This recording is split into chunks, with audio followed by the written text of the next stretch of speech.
என்னுடைய religious duty. Religious டியூட்டினே ஒரு duty கிடையாது, ரிலிஜனே கிடையாது. நான் வழிபடுவேன், எனக்கு கடவுள் இருக்கு, நான் வழிபடுவேன். நான் எந்த கடவுளை வழிபடுவேன்லாம் நீங்க கேட்கக்கூடாது. நீங்கள் ஒரு ஆட்டத்தில் ஈடுபட்டீர்கள் என்றால் உங்களுடைய அறிவு தற்காலிகமாக மயக்கப்படுகிறது. நீங்கள் குடித்தீர்கள் என்றால் உங்களுடைய அறிவு தற்காலிகமாக மயக்கப்படுகிறது.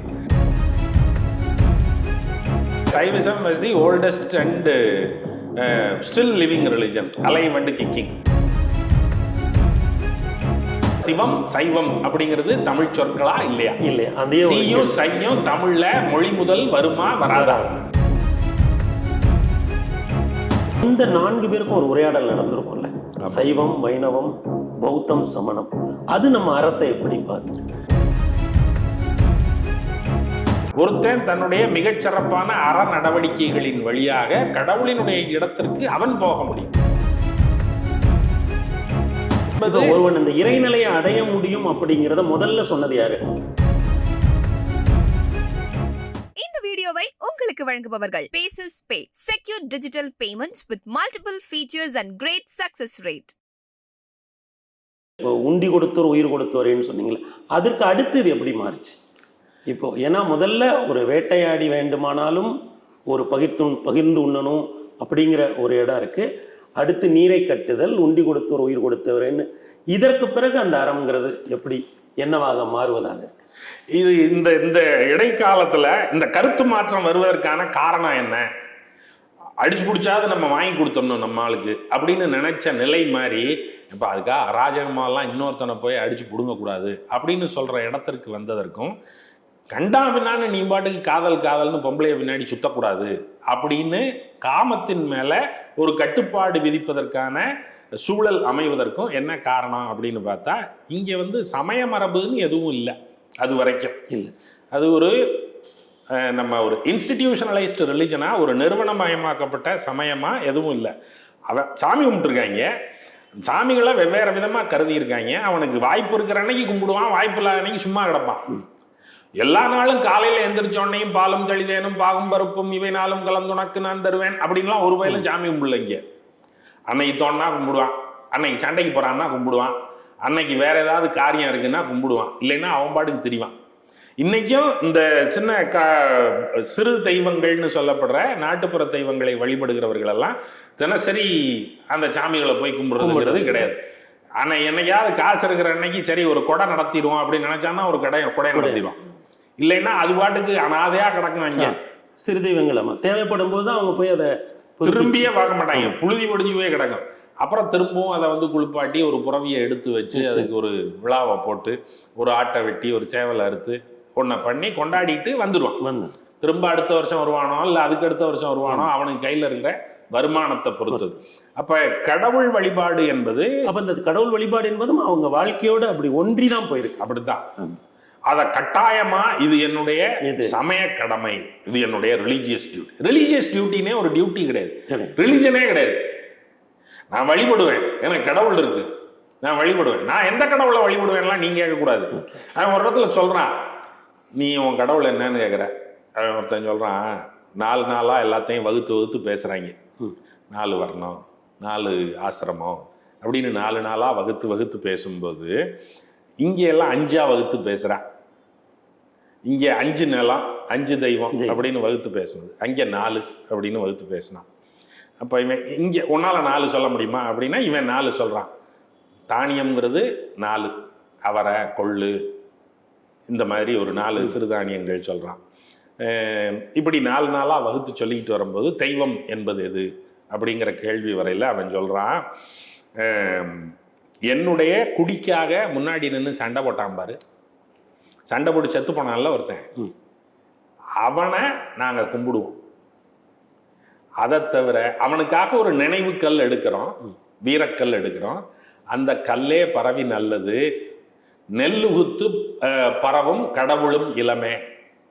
சாமின்னு கும்பிட்டா அவனை கும்பிடுவோம், அதை தாண்டி வேற எந்த சாமியை நெல் போட்டு எந்த சாமியை கும்பிடுவேன்னா நாங்கள் நெல் போட்டு சாமி கும்பிடுற சாமியே இல்லைப்பா. இல்லை இந்த கல்லைத்தான் கும்பிடுவோம் அப்படின்ட்டான். அப்போ ஒரு தலைவன் தன்னுடைய குடியை காப்பதற்காக தான் செத்தான், தன் குடும்பத்தோடு அழிந்தான் அப்படின்னு வந்தா அந்த தலைவன் வழிபாட்டுக்குரியவனா தெய்வ நிலையை அடைந்தவனாக கருதப்படுவானே ஒழிய தனியா எங்களுக்கு கடவுள்னு ஒண்ணு நாங்க வச்சுக்கல அப்படின்னு சொல்ற அந்த தெனாவெட்டெல்லாம் இப்ப இப்பவுமே நமக்கு இந்த குலதெய்வங்கள் அப்படின்னு நாம சொல்ற பெரும்பாலான தெய்வங்கள் இப்படியாப்பட்ட ஏதாவது ஒரு ஆண் தெய்வங்கள் எல்லாம் பெரும்பாலும் வீர செயல்கள்ல செத்து போன தெய்வங்களா இருக்கும், அல்லது ஒரு சாதி இழிவுனால கொல்லப்பட்ட தெய்வங்களா இருக்கும், சாதி பிரச்சனைகள்ல சிக்கி செத்து போன தெய்வங்களா இருக்கும். பெண் தெய்வங்கள் எல்லாமே எதையோ ஒன்றை இறக்கி வைக்க முடியாமல் செத்து போன தெய்வங்கள், அல்லது இந்த திருமணம் சார்ந்த சிக்கல்களில் செத்து போனவர்கள், அல்லது ஒரு பெரிய அவலத்தில் சிக்கி கொண்டு செத்து போனவர்கள். இப்படி உள்ளவர்கள் எல்லாம் தெய்வ நிலைக்கு ஏற்றப்பட்டு வைத்திருக்கிறார்கள். அவர்கள் நமக்கு முன்னோடிகள். அவர்கள்தான் நம்முடைய பாதையை நமக்கு முன்னால் அறுத்து கொண்டு போனவர். ஆனால் நம்முடைய அறம் என்பது அவர்கள் போன பாதையில் பின்தொடர்வதன் மூலம் நமக்கான அறம் என்பது விளையும். அப்ப கண்ணகியை வழிபடுறது அப்படித்தான் வழிபடுறான். நம்ம தீப்பாஞ்சி அம்மன், மற்ற தெய்வங்கள், நாட்டுப்புற தெய்வங்களை வழிபடுறதெல்லாம் இந்த மாதிரியான ஒரு தலைமை இருக்கு. அந்த ஒரு இந்த குடும்பத்திற்கோ அல்லது இந்த இனக்குழுக்கோ ஒரு தியாகத்தை செய்தவர்களை வழிபடுறாங்க. ஆமா ஆமா. அதை தாண்டி இந்த கருத்துக்கள் எல்லாம் மெல்ல மாற்றம் வந்ததற்கான காரணம் என்ன அப்படின்னா, இதுக்குள்ள புதிய மதங்கள் ஊடாடுகின்றன. நிறுவனமயப்படுத்தப்பட்ட எஸ்டாப்ளிஷ்டு ரிலிஜன்ஸ் உள்ளுக்குள்ள வர்றான். ஒரு கொள்கையோட வர்றான், தத்துவ பின்புலத்தோட உள்ள சமயங்கள் உள்ளே வருகின்றன, பௌத்தமும் சமணமும். வரும்போது அறம் பற்றிய பார்வை மெல்ல மாற்றம் பெற தொடங்குவது என்பது அப்போதுதான். கொல்லாமை குறித்த கருத்துக்கள், கள்ளுண்ணாமை குறித்த, ஆமை கள்ள குடிச்சுட்டு ஆணு வாய பிளந்துகிட்டு இருக்குன்னு பாடினவன் அடுத்த கட்டத்துல கள்ளெல்லாம் குடிக்க கூடாது அப்படின்னு சொல்ற இடத்துக்கு. அப்ப இந்த தமிழ் தத்துவ மரபுல முதல்ல நம்ம சிந்தனை மரபோட உரையாடிய பெரிய சிந்தனை அல்லது பெரிய தத்துவம் வெளியே இருந்து வந்து உரையாடியதுன்னா பௌத்தமும் சமணமும். அப்ப சமணமும் பௌத்தமும் வரும்போது அறம் சார்ந்த பார்வைகள், காதல் மாதிரியான உணர்ச்சிகள் சார்ந்த பார்வைகள், இந்த லலித கலைகள் தொடர்பான பார்வைகள் எல்லாமே மாறிடுச்சு. பௌத்தம் வந்து பெருசா கலைகளை எல்லாம், பௌத்தத்துக்குள்ள பௌத்தம் சார்ந்து கலை நுட்பங்கள் வந்தன என்பதெல்லாம் ஒரு பக்கம். ஆனால் ரொம்ப நேரடியாக பௌத்தம் கலை மரபுகளை அவ்வளவு ஆதரிச்சிச்சு அப்படின்னு சொல்ல முடியாது. அதில் ஒரு கலை வறட்சி இருக்கும். அம்பபாலிகா அப்படிங்கிற நாட்டியக்காரியை வந்து புத்தர் வந்து அவள் ஆடுறவ, அவளை நீ ஆடாத அப்படிங்கிறார், அதை விட்டுரு அப்படிங்கிறார். ஏன் விட்டுரு அப்படின்னா, இவையெல்லாம் கள்ள பௌத்தம் கண்டிச்சதுக்கும் இந்த ஆட்டம் பாட்டம் முதலிய இந்த கேளிக்கை கழிப்பு விஷயங்களை எல்லாம் பௌத்தம் கண்டிச்சதற்கும் என்ன காரணம் அப்படின்னா, நீங்கள் உங்களுடைய அறிவை முயன்று முயன்று தொகுக்கிறீர்கள். அறிவை திரட்டுவது என்பது எளிதான செயல் இல்லை. ஒவ்வொன்றிலேயும் உரழ்ந்து பார்த்து, கிடுக்கி போட்டு பார்த்து, கொஞ்சம் கொஞ்சமாக திரட்டி முத்து முத்தாக பொறுக்கி அவற்றை சேகரம் செய்து உங்களுடைய அறிவை கட்டமைத்துக் கொள்கிறீர்கள். ஒவ்வொன்றை குறித்த பார்வையும் பெரும் பாடுகளுக்கு பிறகும் பெரும் அனுபவங்களுக்கு பிறகும் உருவாகி பதிவாகின்றன. அப்படி உருவாக்கி கொண்ட அறிவை நீங்கள் உங்கள் விடுதலைக்கு பயன்படுத்துவதற்கு பதிலாக இந்த கேளிக்கைகளில் ஈடுபடுவது என்பது உங்களுடைய அறிவை மயக்கி வைக்கும். நீங்கள் ஒரு ஆட்டத்தில் ஈடுபட்டீர்கள் என்றால் உங்களுடைய அறிவு தற்காலிகமாக மயக்கப்படுகிறது. நீங்கள் குடித்தீர்கள் என்றால் உங்களுடைய அறிவு தற்காலிகமாக மயக்கப்படுகிறது. நீங்கள் பாட்டு கேட்டு மெய்மறந்தீர்கள் என்றால் உங்களுடைய அறிவு மயக்கத்திற்கு உள்ளாகிறது. அப்ப ரொம்ப சிரமப்பட்டு தொகுத்த அறிவை குறுகிய காலத்துக்கு தானே அப்படின்னு 4 நாளைக்கு இதில் கழிச்சின்னா அந்த பொழுது வீழ்ந்தானே. அதனால முயன்று தொகுத்த அறிவை முயன்று ஏன் கைவிடுகிறாய்? அதனால இதுக்குள்ள போகாது. இந்த மயக்கத்தை தருவது எல்லா விஷயத்துல இருந்து வெளியில, எல்லாத்துல இருந்து வெளியில வந்துடும். அறிவு அறிவு அறிவு அப்படின்றான். நம்ம ஆளுகளுக்கு அது பழக்கம் கிடையாது. நம்ம பயலுக்கு கொஞ்சம் பாடணும், கொஞ்சம் ஆடணும், எல்லாம் செய்யணும். இப்படி இந்த புதிய மரபுகள் வந்தபோது பழைய பார்வைகள் மாறிவிட்டன. எல்லாம் வேற ஒரு கட்டத்துக்கு வருது. முருகன் வந்து அடுத்த கட்ட தெய்வமா ஆயிடுறான். முருகன் வந்து அந்த புகழ் வெளிச்சத்துல இருந்து பின்னுக்கு போயிட்டான். அவனுடைய தாயாகிய கொற்றவையும் அவளும் போர் தெய்வம் தான். கொற்றவையும் அவளும் அந்த புகழ் வெளிச்சத்துல இருந்து கொஞ்சம் பின்னுக்கு வந்துட்டான். அப்ப புதிய ஒரு தந்தை தெய்வம் ஒன்று அந்த இடத்தில் வைக்கப்படுகிறது. மால் பழைய ஆளு அவர் இருக்காரு. சிவன் அப்படிங்கிற ஆளை பத்திய குறிப்புகள் எதுவும் நமக்கு நேரடியா சங்க இலக்கியத்தில் சிவன்கிற பேரே இல்லை. நம்ம பின்னாடி சொல்லிக்கிறோம் அது சிந்து வெளி மரபுல இருந்து சிவனுடைய தொடர்ச்சி வருது அப்படின்னு சைவ சித்தாந்தம் பேசுகிறவர்கள் எல்லாரும் இன்னைக்கும் சொல்றாங்க. அங்கே இருக்கிற அந்த பசுபதி, அந்த தலையில கொம்போடு இருக்கிற அந்த யோகத்தில் அமர்ந்திருக்கிற ஆதியோகி அப்படிங்கிறவர் அவர் தான். ஆதி யோகினா அவர் ஒரு யோகா போஸ்ல இருக்கணும், இருந்தா தான் அவர் ஆதி யோகி. வெறுமனை நெஞ்சு வரைக்கும் இருக்கிற பர்ஸ்டை வச்சு விட்டு ஆதி யோகின்னு சொன்னா அதுல யோகம்ங்கிறதே வெளிப்படலை. அப்ப ஆதி யோகிங்கிறதுக்கான அடையாளம் எங்கே இருக்கிறது என்றால் சிந்து சமவெளியில் இருக்கிறது. அவர் யோக நிலையில பத்மாசனத்திலோ அல்லது சித்தாசனத்திலோ அமர்ந்திருக்கிறார். அப்படியானால் யோகக்கலை என்பது அவ்வளவு பழையது. அது பதஞ்சலியினுடைய நூல் எழுதப்பட்ட போது புதிதாக உருவாகி வந்த ஒரு கொள்கை அல்ல, ஒரு நடைமுறை அல்ல. அது ரொம்ப பழங்காலமாகவே அது பயின்று வரப்படுகிற ஒரு கலை. அதற்கான அடையாள முத்திரை அங்கே இருக்கிறது. அதனுடைய தொடர்ச்சி தான் சைவம். அதனால Saivism is the oldest and still living religion, alive and kicking அப்படின்னு ஈராஸ் பாதிரியார் மாதிரியான, ஜான் மார்ஷல் மாதிரியான தொல்லியல் ஆய்வாளர்கள் எல்லாம் சொல்றாங்க. அது ஒரு பக்கம். ஆனா இங்க என்ன தடயம் அப்படின்னு கேட்டா, இங்க சிவன்கிற பேரு வரல. சங்க இலக்கியம் முழுக்கவே இல்லை. சிவனை குறித்த டெபிக்ஷன்ஸ் வருது, சிவனை சித்தரிக்கிற சொற்றொடர்கள் வருகின்றன. அதாவது நன்றாய்ந்து முடித்த நீள் சடையோன், அதுக்கப்புறம் வந்து நுதல் வெளி நாட்டத்து இறைவன், மழுவாள் நெடியோன், கணிச்சியோன், நீலமணி மிடற்றொருவன் அப்படின்னா இதெல்லாம் படமா போடுறான். கழுத்துல கருப்பு இருக்கும், நெத்தியில ஒரு கண் இருக்கும், சடையை போட்டு முடிச்சு வச்சிருப்பாரு, கையில சூலாயுதம் இருக்கும், ஒரு மழுவாள் இருக்கும் அப்படின்னு எல்லாம் சொல்றானே தவிர சிவன் சொல்லலையே. அப்படின்னா சிவன் இல்லை. அப்புறம் அந்த சகர கிழவி, சகர இகரம், சகர ஐகாரம் தமிழின் மொழி முதல் வாராது அப்படின்னு ஒரு தொல்காப்பிய சூத்திரம் ஒன்று சொல்றாங்க. அந்த தொல்காப்பிய சூத்திரம் இடைச்செருகல்ங்க, அதை வந்து கணக்கில் எடுக்காதீங்க அப்படின்னு சொல்றாலும் இருக்கு. அப்ப சிவம் சைவம் அப்படிங்கிறது தமிழ் சொற்களா இல்லையா? சீயும் சையும் தமிழ்ல மொழி முதல் வருமா வராதா அப்படின்னா வராதுன்னு ஒரு சூத்திரம் இருக்கு. அந்த சூத்திரத்தின் மேல ஒரு சிக்கல் இருக்கு. இல்லைங்க அது இடைச்செருகல்ங்க, அதை அப்படி கணக்கில் எடுக்காதீங்க அப்படின்னு சொல்ற ஆட்களும் இருக்காங்க. அப்ப சிவன் உள்ளுக்குள்ள வந்துட்டார். இவருடைய வரவு என்பதற்கு நமக்கு அகச்சான்றுகள், அவர் ஏற்கனவே இருந்தாரு, தொடர்ந்து பேசப்பட்டாரு அப்படிங்கிறதுக்கான வலுவா சொல்றதுக்கான இது ஒன்றும் இல்லை. அப்ப நம்ம தொல்காப்பியத்தில் சொல்லப்படுற வினையின் நீங்கி விளங்கிய அறிவின் முனைவன் அப்படின்னு சொல்றது சிவனைத்தான் அப்படின்னு நம்ம சொல்றோம். சிவன் அதுல எங்கேயோ சொல்லியிருக்கு அப்படின்னா இல்ல அவரை தவிர வேற யாரும் சொல்ல முடியும் அப்படின்னு நம்ம சொல்லிக்கிறோமே தவிர அதுல வெளிப்படையா அப்படி சொல்லப்படலை. அப்ப இந்த தெய்வம் வரும்போது இந்த தெய்வத்தினுடைய துணைமை தெய்வங்களாக அந்த கொற்றவையும் முருகனும் உள்ளிழுக்கப்பட்டு விட்டார். உள்ளிழுக்கப்பட்டு மால் என்பவர் ஒரு மரபாக்கப்பட்டு இப்படி ஒரு ஒருங்கிணைப்பு ஒன்று. அப்ப இந்த பௌத்தம் சமணம் வருகிற இந்த காலகட்டத்துல தான் சிவனும் ஒருங்கிணைப்பு நடக்குது. இது ஒரு கிராண்ட் எலெக்ஷன் அலையன்ஸ் மாதிரி தான். ஆள் கம்மியா இருக்கு, நீ வா அப்படின்னு சேர்த்து ஷீட் ஷேரிங் பண்ணி எல்லாம் ஒன்னா சேர்ந்து கடைசியில் ஒரு பெரிய கட்சி முன்கை எடுத்து அது தலைமை கட்சியாகவே இருந்து கொண்டு மற்ற கட்சிகளை எல்லாம் கீழேயே வைத்துக் கொள்வதை போல சைவம் வந்து மேலெழுந்து மற்றவர்களை எல்லாம் கீழ்நிலைப்படுத்தி உள்ளுக்குள் வைத்துக் கொண்டு விட்டது, பரிவார தேவதைகளாக வைத்துக் கொண்டு விட்டது. சைவம் வந்து ஒரு டெமோக்ராட்டிக்கான ரிலிஜன். எந்த புதிய தெய்வம் வந்தாலும் அந்த பிரகாரத்திற்குள்ள அது ஒரு பரிவார தேவதையாக. இப்போ இந்த பௌத்தமும் சமணமும் ஒரு ஆர்கனைஸ்டா அல்லது ஒரு கட்டமைக்கப்பட்ட அல்லது ஒரு வடிவமைக்கப்பட்ட வடிவத்தோட வந்ததுதான் நமக்கு ஒரு அழுத்தத்தை கொடுத்துருச்சு. நீயும் அது மாதிரி தயாரானா தான் அவனை முட்டலாம்.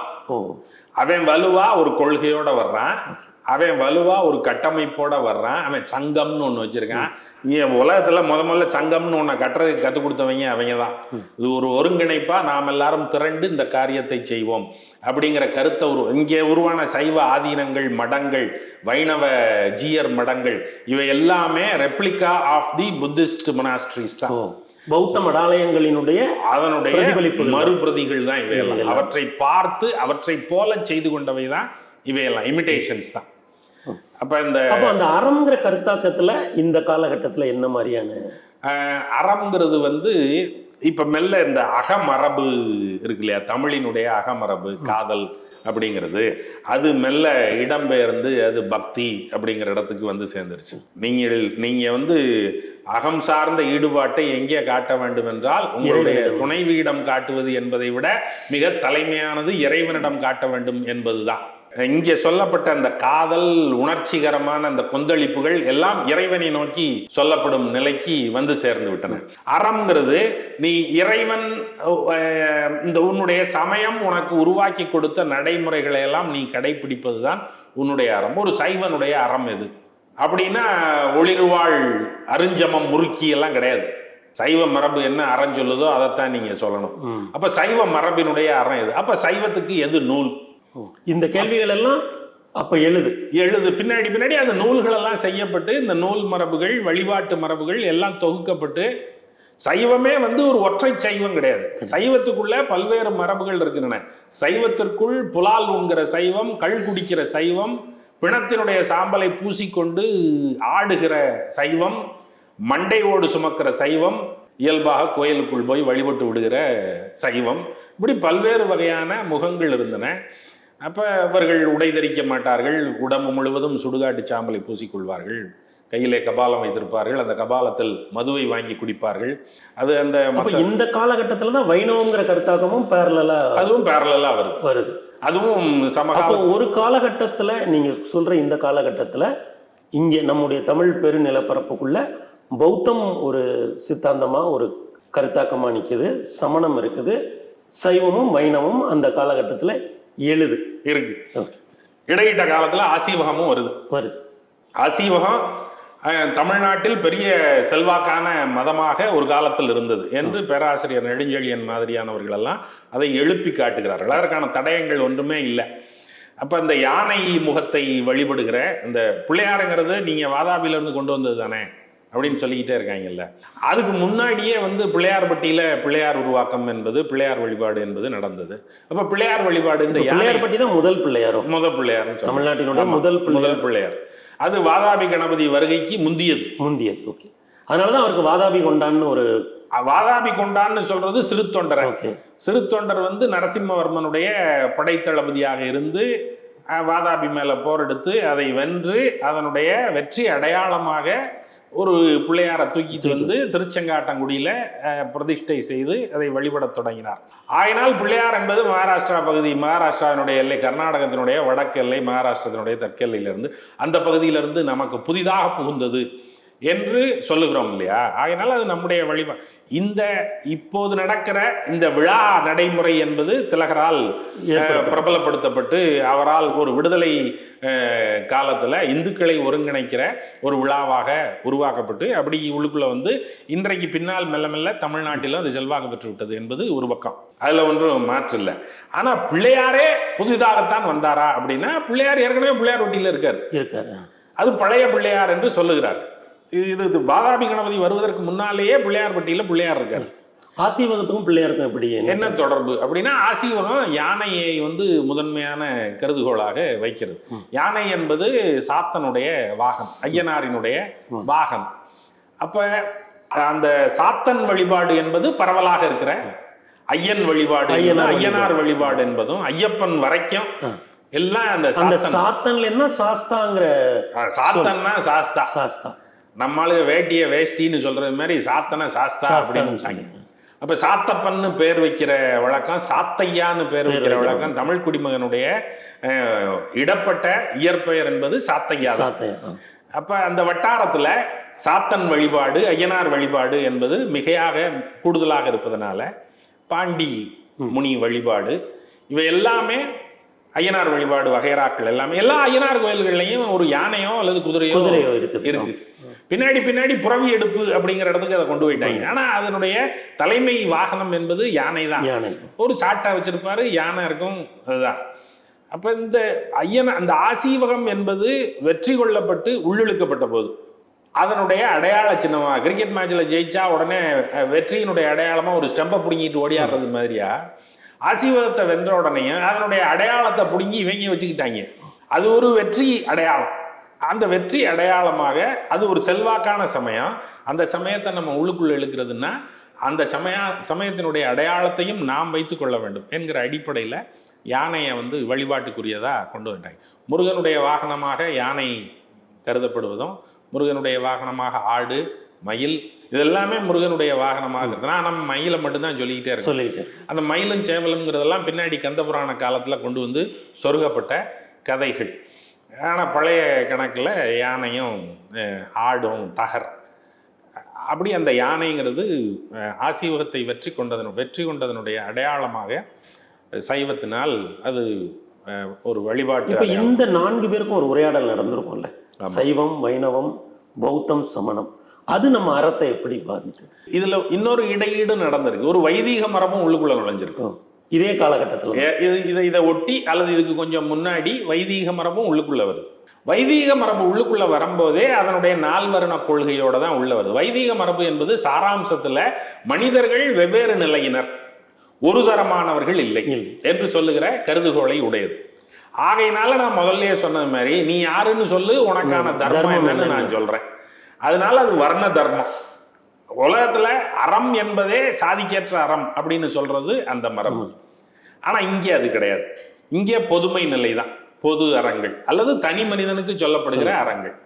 நான் இந்த வேலை செய்யறேன், என்னால் அதை செய்ய முடியாது அப்படின்னா எனக்கு தனி அறம் சொல்லப்படுமே ஒழிய என்னுடைய சாதிக்கென்று ஒரு தனி அறம் எல்லாம் சொல்லப்படாது. பொது அறம் பொது அறம் தான். அப்ப இந்த வைதீக மரபு இவற்றை விதைக்கிறது. அப்ப அது ஊடுருவி இருக்கு, அது உள்ளுக்குள்ள வந்திருக்கு. உள்ளுக்குள்ள வந்தபோது இந்த வேள்விகள் செய்கிற பழக்கங்கள் எல்லாம் மெல்ல தமிழ் மரபுக்குள்ள வந்து எப்ப இங்க பேரரசு உருவாக தொடங்கி விட்டது. நம்ம தொடக்கத்துல பார்த்த அந்த புறநானூற்று காலத்துல சிறுகுடிகள் தான் இருந்தன, சிறுகுடி அரசுகள் இருந்தன. சின்ன சின்னதா ஒரு ஊர்ல ஒருத்தன் ஆண்டுகிட்டு இருப்பான். அப்ப மெல்ல மெல்ல இவங்களையெல்லாம் வென்று தொகுத்து அதை பேரரசாக்கிட்டான். பாண்டியன் நெடுஞ்செழியன்ட்ட நீ போட்ட சண்டையெல்லாம் போதும்டா, உன் புகழ நடனம்னா நீரை நடு அப்படின்னு சொல்லப்பட்ட காலத்துல அவன் எல்லா சண்டையும் போட்டு தன்னுடைய அரசை உருவாக்கிட்டான். சோழன் தன்னுடைய அரசை உருவாக்கிட்டான், சேரன் தன்னுடைய அரசை உருவாக்கிட்டான். பேரரசுகள் வந்து விட்டன, பெரிய அரசுகள் வந்து விட்டன. இந்த சின்ன அரசுகள் அவர்களுடைய சிறிய நம்பிக்கைகள், சிறிய தெய்வங்கள், அவர்களுடைய வழிபாட்டு மரபுகள், அறம் சார்ந்த உணர்வுகள் எல்லாமே மாற்றம் பெற்று வேற ஒரு பெரிய நிலைக்கு கொண்டு போகப்பட்டு விட்டது. பேரரசுகள் எப்போதுமே தங்களுடைய இருப்பை தக்க வைத்துக் கொள்வதற்காக புதிய அறங்களை, அவர்களுக்கு தோதான அவர்களுடைய அரசு நிலைப்பதற்கான பெரிய அறங்களை கட்டமைப்பதற்கு முயல்வார்கள். அப்படி ஒரு காலகட்டத்தில் இவர்கள் வைதிக நிறுவனமயப்படுத்தப்பட்ட பெருமதங்கள் உருவான காலகட்டத்துல பேரரசுகளும் வந்துவிட்டது. இது ரெண்டும் சைமல்டேனியஸா நடக்கிறது தான். இதனுடைய தேவையை நிறைவு செய்வதற்கு அதுவும், அதனுடைய இருப்பை பாதுகாப்பதற்கு இதுவும் பயன்படும். State and religion. ஆமா, இது ரெண்டும் எப்போதும் கைகோர்த்து தான் போகும். அவன் இவனுடைய கொள்கைகளை எல்லாம் பாதுகாப்பதற்கு அவன் தன்னுடைய கடவுளை பயன்படுத்துவான், அந்த கடவுளை பாதுகாப்பதற்கு இவன் தன்னுடைய அதிகாரத்தை பயன்படுத்துவான். இப்படித்தான். அப்போ ஒரு காலகட்டத்துல தமிழ் சமூகத்துக்குள்ள பௌத்தம் இருக்கு, சமணம் இருக்கு, வைதிக மதம் இருக்கு, சைவம் இருக்கு, வைணவம் இருக்கு. இந்த காலகட்டத்திய அறமாக ஒரு தத்துவ பார்வை, இந்த காலகட்டத்தினுடைய அறமாக நான் ஒரு 2 வகையான கொள்கைகள் முன்வைக்கப்பட்டு விட்டன. ஒன்று, வைதிக மரபு முன்வைத்த அறம் என்பது ஆளை பிரிச்சு தான் அறம் சொல்லுவேன், வர்ணப்படி தான் அறம் சொல்லுவேன் என்று சொல்லுகிற அந்த நடைமுறை தமிழ்நாட்டுக்குள்ள அங்கீகரிக்கப்பட்டு விட்டது. அரசர்கள் எல்லாம் அதை ஆதரிக்கிறவர்களாக ஆகிவிட்டார்கள். நீங்க முதுகுடுமி பல்யாக சாலை வேட்ட முதுகுடுமி பெருவெழுதி வந்துட்டான், அப்புறம் ராசசூயம் வேட்ட பெருநற்கிள்ளி வந்துட்டான். நமக்கு இதெல்லாம் கிடையாது. சங்க காலத்துல ராசசூயம் தெரியாது, அப்புறம் இந்த பல்யாக சாலை தெரியாது, இதெல்லாம் ஒண்ணுமே தெரியாது. அங்கே இதுல சேர நாட்டுல ஒரு பிராமணர் தான் மேலுலகம் போவதற்காக அரசனை யாகம் செய்து என்னை மேலுலகத்திற்கு அனுப்பு என்று சொல்லுகிறார். அவன் யாகம் செய்து அவரை மேலுலகத்திற்கு அனுப்புவதற்கு தலைப்படுகிறான். அப்ப இதெல்லாம் மாறிடுச்சு. ஒரு ஆள் கேட்கறதுக்காக ஒருத்தன் யாகம் நடத்துவான் அரசன் அப்படிங்கிற இடத்துக்கெல்லாம் வந்துருச்சு. அப்ப செல்வாக்கு என்பது மக்களை வகை பிரித்து பார்க்கிற தன்மை அங்கே உண்டாகிவிட்டது. இப்போது இதற்கு எதிர்மரபை பௌத்தம், சமணம் முதலியவை வைக்கின்றன. அதை எப்படிப்பா ஆளை பிரிப்ப அப்படின்னு அவன் கேட்கிறான்.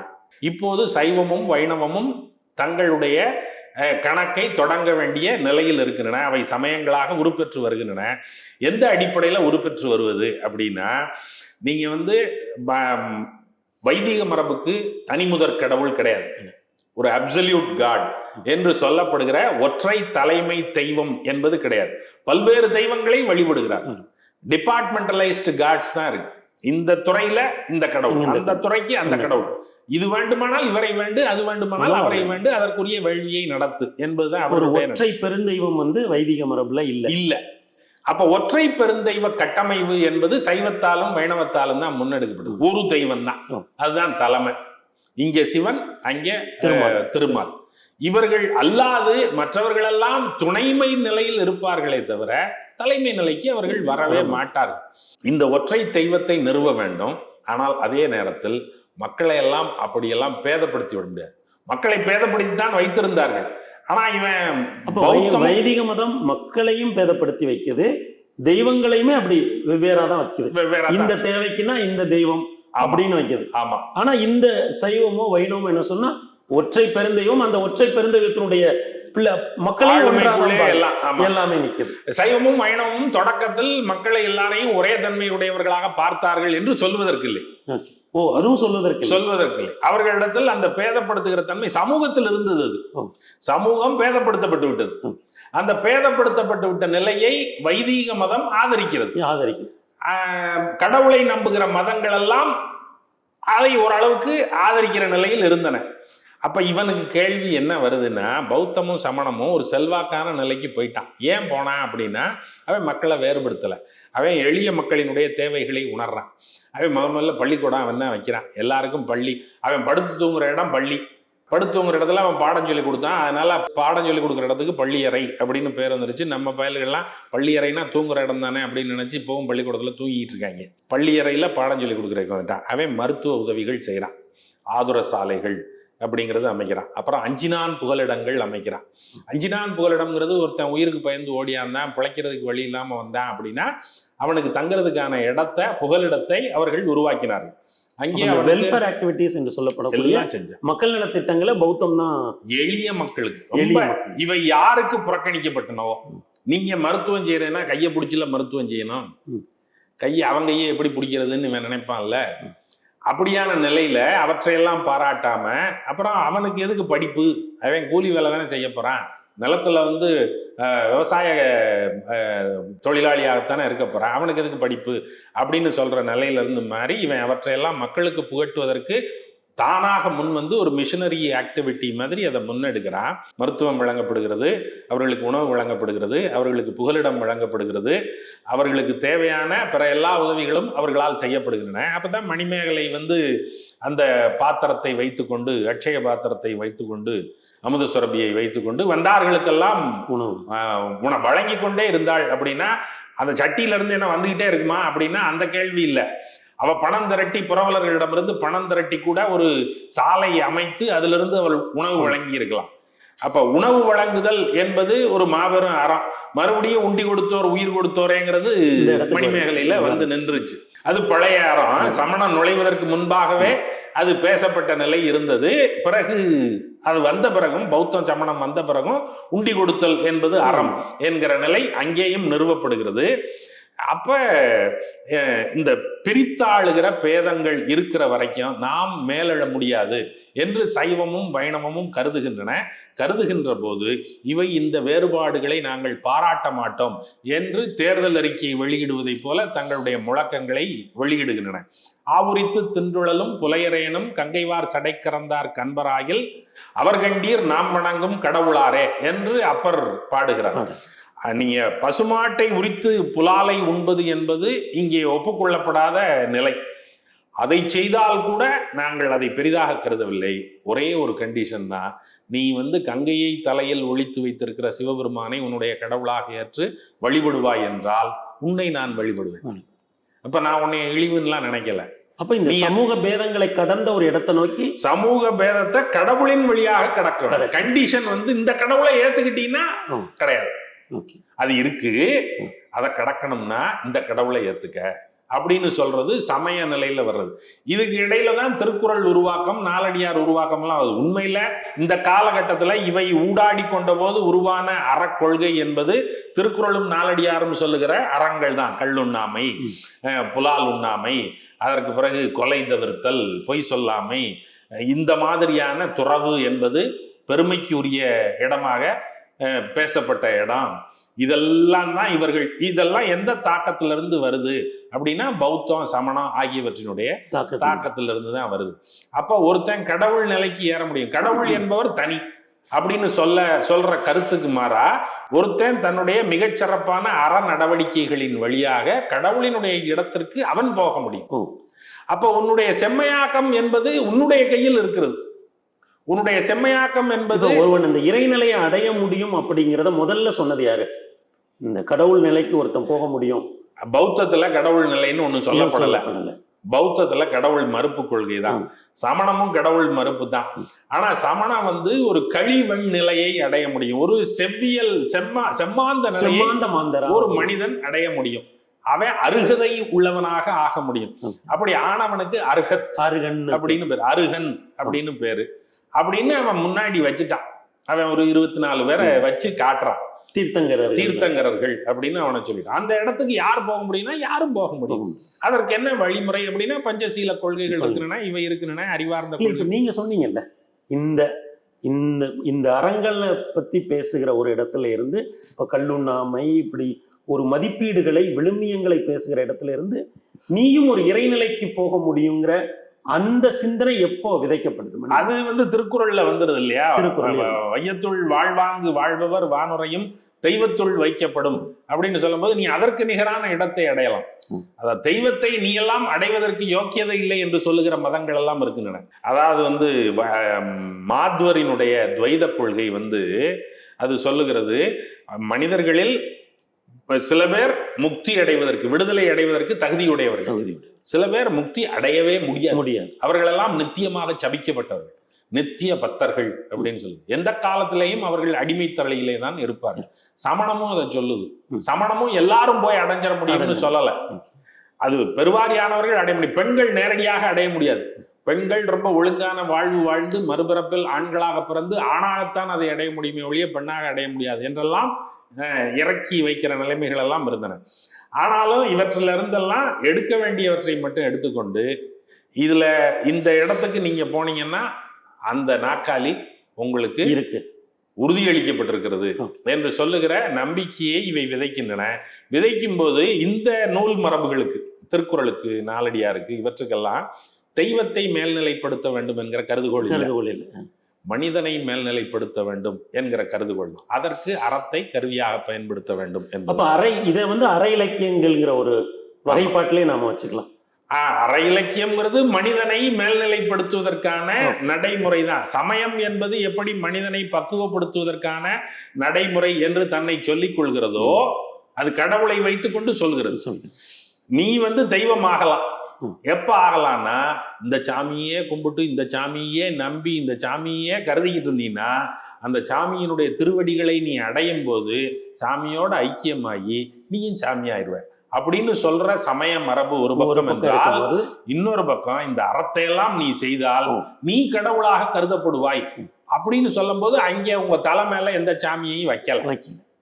அப்ப இதை ஒரு உச்சமா நம்ம எடுத்துக்கலாமா? எடுக்கலாம். இப்போ நீங்க ஒரு அறத்தை பற்றி ஒரு அறிமுகம் நீங்க கொடுத்துட்டு வரும்போது இந்த இடம் கடவுளுங்கிற ஒரு இடத்தையே இல்லாம ஒரு மனிதன் அந்த இறைநிலைக்கு அல்லது தெய்வம் தான் என்று உணர்கிற ஒரு இடத்தை நோக்கி இது நகர்த்துது.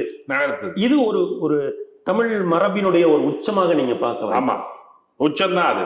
மனிதனுடைய தன்மை என்பது செம்மையை நோக்கி நகர்வதுதான்.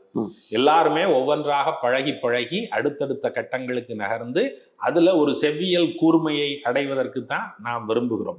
அப்படியான செவ்வியல் கூர்மையை எதன் வழியாக அடைய முடியுங்கிறது தான் கேள்வி. எனக்கான நான் ஒரு பென்சில் அப்படின்னா என்னை கூர்தீட்டிக் கொள்வதற்கு நான் எதை பயன்படுத்துவது? பிளேடை பயன்படுத்து, ஷார்பனரை பயன்படுத்து, இல்லைன்னா பாறையில வச்சு தேயி, எது வேணாலும் செய். அதுல எனக்கான வழி எது?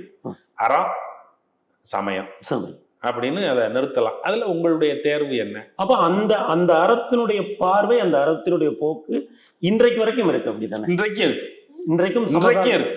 சமகாலத்திலையும் அன்றைக்கு பேசப்பட்ட நம்ம ஒரு மனிதன் வாழ்வாங்கு வாழுகிற பொழுது அவன் தெய்வ நிலையை அடைய முடியுங்கிற அந்த அறம் இன்றைக்கு வரைக்கும் தமிழ் இலக்கியங்களுக்குள்ள இது இருக்கு. அப்படி புரிஞ்சுக்கலாம்.